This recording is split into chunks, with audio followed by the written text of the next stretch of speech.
I collected a lot of data. We collected millions of observations on everyday use of force that wasn't lethal.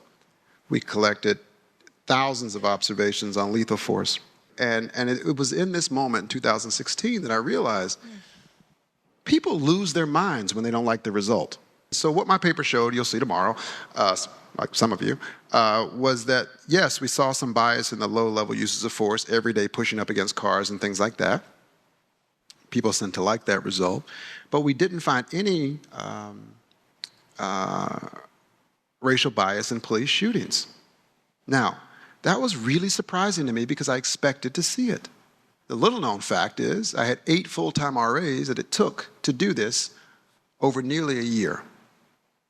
When I found this surprising result, I hired 8 fresh ones and redid it to make sure. They came up with the same exact answer, and I thought it was robust. And then I went to go give it, and my God, all hell broke loose. It was a 104-page, dense academic economics paper with a 150-page appendix, okay? It was posted for 4 minutes when I got my first email. This is full of shit. Doesn't make any sense. And I wrote back, how'd you read it that fast? That's amazing. You are a genius.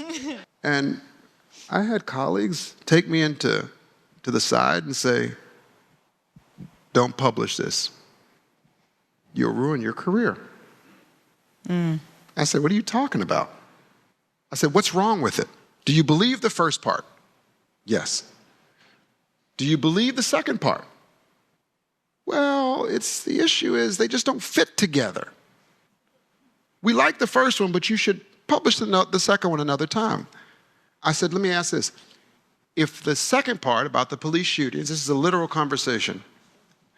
I said to them, if the second part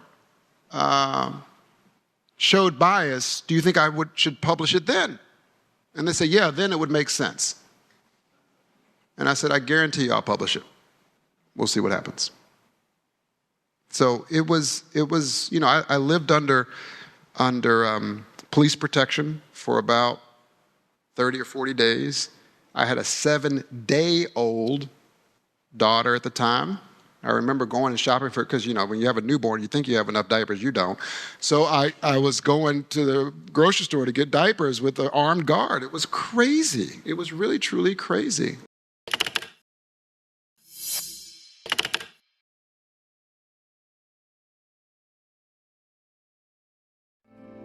Cause the flag still stands for freedom, and they can't take